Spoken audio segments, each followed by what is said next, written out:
Adam Smith fue un pensador, conferenciante y docente escocés, considerado uno de los padres del liberalismo económico. En 1776 publicó Ensayo sobre la riqueza de las naciones, un estudio acerca del proceso de creación y acumulación de la riqueza.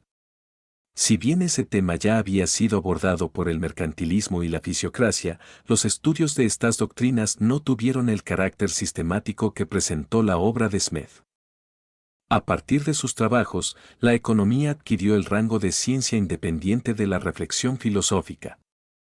Adam Smith nació en Kirkcaldy, un pueblo escocés cercano a Edimburgo, el 5 de junio de 1723. Fue el único hijo de Margaret Douglas y de Adam Smith, un inspector de aduanas que falleció 3 meses después de su nacimiento. Sin padre y sin hermanos, creció bajo la protección de su madre, que era hija de un rico propietario local. A los 4 años fue raptado por una banda de gitanos. Tras una desesperada búsqueda liderada por uno de sus tíos, fue encontrado en un bosque en el que había sido abandonado por sus captores. A los 6 años se incorporó a la escuela elemental de su pueblo, donde se destacó por su dedicación al estudio y por su prodigiosa memoria. En 1737 ingresó en la Universidad de Glasgow, donde recibió la influencia de Francis Hutcheson, un economista y filósofo irlandés que supervisó sus estudios de retórica y ética.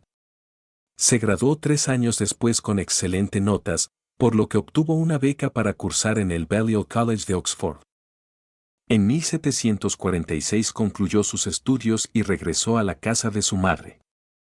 En 1748, el filósofo Henry James lo invitó a dar una serie de conferencias en la Universidad de Edimburgo, donde fue contratado como profesor ayudante. Durante los 2 años siguientes dio clases y disertó sobre diferentes temas, como historia, retórica, moral, economía y literatura.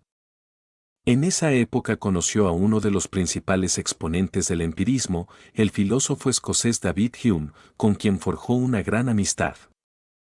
En 1751 fue convocado por la Universidad de Glasgow para ocupar una cátedra de lógica.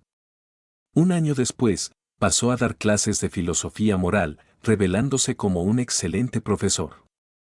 Este último cargo lo ejerció durante 12 años, periodo que él mismo describiría como el más útil, feliz y honorable de su vida. Durante esa época se relacionó con intelectuales, científicos y hombres de negocios. Las ideas y opiniones sobre temas económicos de este círculo de amigos influyeron sobre las ideas que luego plasmó en sus obras. En 1763 el aristócrata Charles Townshend le ofreció una pensión vitalicia a cambio de que oficiara como preceptor de su hijastro, el duque de Buccleuch. Seducido por esta propuesta, renunció a sus cargos docentes y en 1764 cruzó el Canal de la Mancha en compañía de su pupilo. La primera parada del viaje fue la ciudad de Toulouse, en el sur de Francia, donde permaneció durante 1 año y medio. En 1765 viajó a Ginebra, donde conoció a Voltaire, por quien siempre sintió una gran admiración. Siguió luego una breve estancia en París, donde frecuentó a los fisiócratas François Quesnay y Anne Turgot. En la capital de Francia también conoció a Benjamin Franklin y a 2 exponentes de la Ilustración francesa, Denis Diderot y Jean d'Alembert, los creadores de la enciclopedia. En 1766, el fallecimiento del hermano menor del duque de Buccleuch lo obligó a regresar a Gran Bretaña. Desvinculado de su pupilo, volvió a su pueblo natal. Su primera obra, denominada Teoría de los Sentimientos Morales, la publicó en 1759, cuando ejercía la docencia en Glasgow. En ella expuso los principios de la naturaleza humana que guiaban el comportamiento social del hombre. También hizo mención, por primera vez, a la existencia de una mano invisible que orientaba el egoísmo humano hacia el bien de la sociedad. Poco después escribió un ensayo llamado La primera formación de los idiomas, que fue incluido como apéndice en las 5 ediciones posteriores de Teoría de los Sentimientos Morales. Entre 1767 y 1776 trabajó arduamente para completar ensayos sobre la riqueza de las naciones que había comenzado a escribir en Toulouse. En este trabajo Smith aplicó los principios de la investigación científica a la economía, en un intento de construirla como una disciplina independiente de la filosofía. La principal hipótesis de esta obra es que la búsqueda del beneficio individual bastaría para incrementar la riqueza de las naciones, siempre y cuando los gobiernos dejasen hacer y no interviniesen en la vida económica.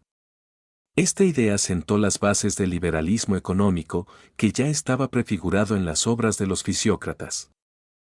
Smith nunca se casó ni tuvo hijos. Gran parte de su vida la compartió con su madre y con su prima Janet Douglas, que vivía en Edimburgo. Además de Hume, con quien intercambiaba asidua correspondencia, entre sus amigos se encontraban el historiador Edward Gibbon y el filósofo conservador Edmund Burke, a quienes frecuentó durante los años en los vivió en Londres, entre 1779 y 1783. Sus grandes pasiones fueron la lectura, la docencia y la investigación científica. Cuando escribía era muy minucioso y detallista, tal vez, inseguro, ya que corregía una y otra vez las oraciones hasta quedar satisfecho. En 1784, la muerte de su madre, de 90 años, lo impactó de tal manera que su propia salud comenzó a declinar. Si bien trabajaba como director de aduanas de Edimburgo y era objeto de diversos reconocimientos, como su nombramiento como rector honorífico de la Universidad de Glasgow, su vida se fue apagando de a poco, a medida que una rara enfermedad lo iba consumiendo. Cuando sintió que el final estaba cerca, redactó su testamento, en el que dejó expresa voluntad de que sus cartas y documentos privados fueran quemados luego de su muerte. Esta tuvo lugar en Edimburgo, el 17 de julio de 1790, a los 67 años. Sus restos fueron sepultados en el cementerio de Canongate Kirk, un camposanto parroquial ubicado detrás de una hermosa iglesia presbiteriana. Deja tu comentario sobre este video. Dale like. Suscríbete y compártelo.